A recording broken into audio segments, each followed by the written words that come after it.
From the Other Side. Part 1. Order 66. The recently deemed Darth Vader wandered the temple once teeming with Jedi, chatting amiably and strolling through the corridors. The sanctuary that once smelled of beautiful plants and the clean water of the luxurious fountains now reeked of burnt flesh, blood, death, and agony. Anakin observed his latest assignment as he began to strut through the corridors, now littered with the fresh corpses of clone troopers and Jedi of all ages and species. However, Anakin's hair blew as the wind that carried the whisper of screams and groans of pain made his cloak sway with his movements. Anakin was not concerned with the individuals decorating the floors of his home. When considering the order his new master had given him, not even 2 hours ago, Anakin's thoughts transitioned over to a specific Jedi. This Jedi Knight had been roughly the same age, but nowhere near the same skill as the hero of the Republic. The fight replayed in Skywalker's mind briefly as he acknowledged his previous opponent. How could some nobody Jedi, not to mention a knight, that hadn't even earned the rank of general, give Anakin more than a worthy fight? Anakin was supposed to be the best of the Order, the most powerful being in the universe, the chosen one. And yet some commander gave him more trouble than the few masters Anakin had encountered during his raid of the temple. Anakin couldn't put his finger on it, and he didn't have time to consider it, because his master was requesting his presence. Right before Anakin went to meet his new master, he considered a relatable statement that came from the Jedi. You killed her. You killed her. Her? Jedi were not supposed to form attachments.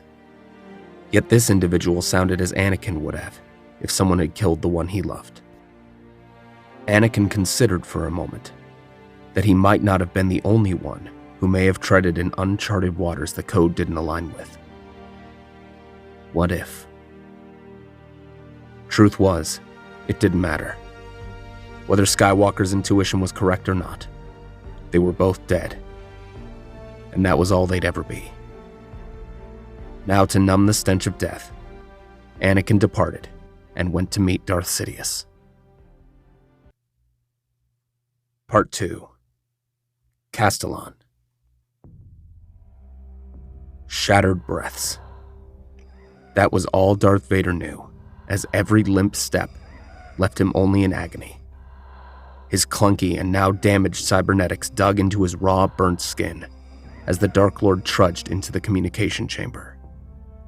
His master was waiting, but Vader could barely form breath as he used his remaining arm to try and type in a report of the ambush that he'd only barely halted. Vader was once again caught off guard as a result of him. The nobody Jedi Knight, who had somehow managed to give him a slight amount of trouble during Operation Nightfall, not only survived that night, but even managed to mount a counterattack. He'd had that washed-up reject Dravok with him, but the crumbling and screeching metal scattered around the room reflected Vader's anger, as the Force shattered everything in the room, except the hologram projector. However, the only thing the Sith Lord could do was kneel before the blank projector, as the technology came apart around him. Vader's blurry vision as a result of his damaged mask, thanks to the lightsaber from that traitor, didn't help matters. Vader didn't understand it. He was Darth Vader, a Dark Lord of the Sith, and the sparking wires, his missing limb, as well as the gaping hole in his helmet that exposed his golden eyes as well as his leathery skin, reminded Vader of his loss to Kenobi 2 years prior. Vader felt weak. For the first time since his rebirth, Vader felt the weight of being crippled by his suit, as every movement brought out pain. However, Vader was aware of why the Jedi he learned was named Caseus Urshan gave him trouble. Anakin Skywalker was not the only Jedi who had gone against the code. Anakin's attachments had given him the strength to do what he needed to do, but they made him weak. Even the one I loved. The reality that he had not been the only member of the Order who broke the code had been a brief shock to the Sith Lord. Maybe he would have understood the weak qualms of Anakin Skywalker. Anakin Skywalker was weak, and so Vader destroyed him. Vader's rage resurfaced at the knowledge that this Jedi not only escaped him once, but twice now. How could such a weakling with subpar results compared to the likes of him manage to survive and nearly kill the Dark Lord? Vader would find him and make him suffer.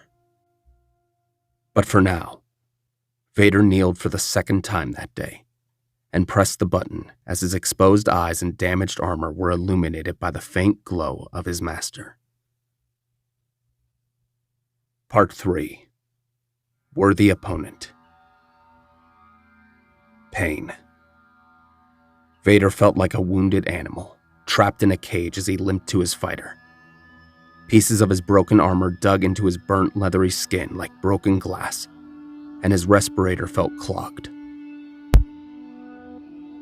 However, Vader's pain came with an undying rage. Not only had Caseus Urshan managed to give him a worthy fight, but his tool Liara had escaped. He would find her. He would kill her. He'd send her to the afterlife the same way he'd finally managed to send Caseus. Vader was not surprised anymore about Urshan's strength. Finally, that loose end was tied up.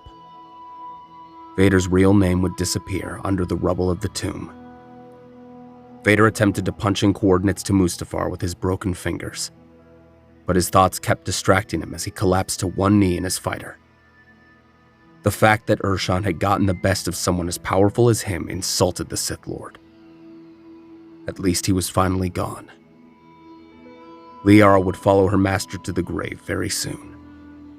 As Vader's fighter finally rose off the ground, he had to admit that the nobody Jedi had grown into a worthy opponent.